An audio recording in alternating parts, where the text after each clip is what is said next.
Bonjour, une synthèse, un schéma. Alors aujourd'hui, un schéma pour illustrer les idées essentielles du premier chapitre de l'immunité, la réaction inflammatoire aiguë, une réponse innée.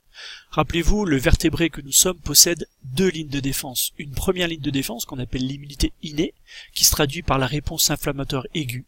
Rappelez-vous, il s'agit d'une réaction génétiquement héritée, opérationnelle dès la naissance et ne nécessitant aucun apprentissage. Elle repose en fait sur des mécanismes stéréotypés que l'on va illustrer au travers de ce schéma, et elle est identique, cette réponse, quel que soit l'antigène considéré. Donc par définition, la réponse inflammatoire, réponse innée, et non spécifique de l'antigène. Et puis il existe une autre deuxième ligne de défense qu'on appelle la réponse immunitaire adaptative. Alors on commence par évidemment la première étape qu'on appelle la contamination par un agent infectieux. L'organisme est contaminé par une bactérie, un virus qui a pénétré dans l'organisme. Alors quel que soit l'agent infectieux ou pathogène qui est rentré dans l'organisme, cet agent infectieux porte sur sa paroi, sur sa membrane, des molécules qui sont toujours là, qui sont indispensables au fonctionnement du micro-organisme et que l'on va appeler des motifs moléculaires antigéniques ou des PAMP. Deuxième étape, c'est la théorie du danger. Il faut détecter un danger pour pouvoir lutter contre, et pour ce faire, nous avons donc dans les tissus, dans les poumons, sous la peau, dans l'appareil digestif, à plein d'endroits évidemment de notre organisme, nous avons des cellules sentinelles qui font partie des cellules globules blancs ou des leucocytes, mais qui sont des leucocytes ou des globules blancs qui ne circulent pas dans le sang et dans la lymphe, mais qui sont justement localisés dans les tissus en attente d'une infection. Et donc il faut détecter cette infection, et pour ce faire, les cellules sentinelles, comme cette cellule dendritique, possèdent sur leur paroi, sur leur membrane, des molécules qu'on appelle des récepteurs PRR, capables de reconnaître les motifs antigéniques portés par la plupart des agents infectieux. En fait, une cellule dendritique possède plusieurs types de PRR sur sa membrane, ce qui lui permet de reconnaître plusieurs motifs antigéniques portés par différentes bactéries. On est bien dans une reconnaissance non spécifique puisque ce PRR peut reconnaître le motif antigénique porté par différentes bactéries. Deuxième étape, donc détecter l'agent infectieux, et on a besoin de cette reconnaissance au niveau moléculaire entre les motifs antigéniques, j'insiste, et les récepteurs PRR. Ce contact moléculaire va initier la sécrétion, c'est la troisième étape, des médiateurs chimiques de l'inflammation. Ces médiateurs chimiques de l'inflammation sont très importants et on va avoir évidemment de nombreux effets. Alors rappelez-vous justement ces effets. Ici j'ai représenté un vaisseau sanguin dans lequel circulent là aussi de nombreux globules blancs leucocytes, comme par exemple des monocytes, des granulocytes, etc.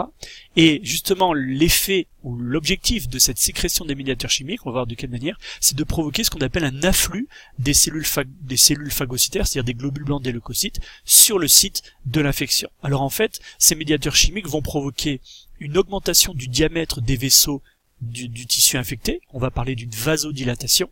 Ces médiateurs chimiques vont provoquer, rappelez-vous, la diapédèse, c'est-à-dire la sortie des globules blancs du vaisseau sanguin vers le tissu infecté. Et la conséquence de ces modifications, rappelez-vous, sous l'effet des médiateurs chimiques, ça va être de provoquer les 4 symptômes de l'inflammation.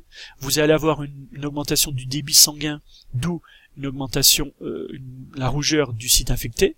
Vous allez provoquer, on l'a dit, une diapédèse, c'est-à-dire la sortie des cellules globules blancs. En même temps, vous allez faire sortir du plasma, une partie liquide du sang, d'où l'œdème qui va être localisé dans le tissu infecté.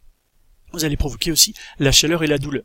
Donc vous voyez, les 4 symptômes de l'inflammation sont la conséquence de la sécrétion des médiateurs chimiques et de cet afflux des cellules phagocytaires sur le tissu infecté.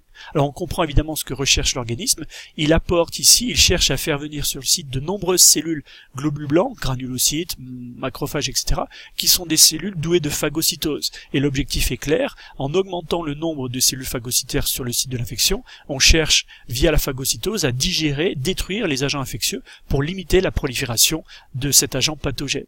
Donc vous voyez qu'en 5 étapes, on arrive à résumer les étapes de la réponse inflammatoire aiguë, et l'objectif est le plus vite possible, en 24 heures, 48 heures, d'essayer d'éradiquer la prolifération de la bactérie ou de l'agent infectieux.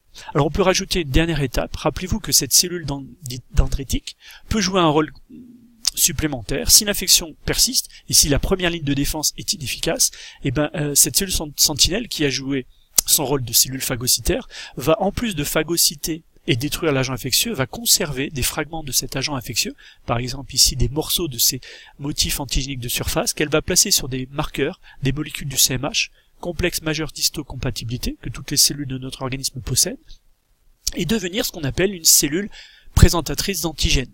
puisqu'elle présente via son CMH les agents infectieux ou des motifs de l'agent infectieux qui contamine l'organisme. Une fois qu'elle a réalisé ce petit mécanisme, elle va pouvoir migrer vers les ganglions lymphatiques, c'est-à-dire quitter le site de l'infection, via la lymphe aller vers les premiers ganglions lymphatiques, et jouer donc un rôle essentiel puisqu'elle va initier, elle va démarrer la réponse adaptative, c'est-à-dire qu'elle va présenter via son CMH ici les motifs antigéniques aux cellules de l'immunité adaptative que sont les lymphocytes B, les lymphocytes T.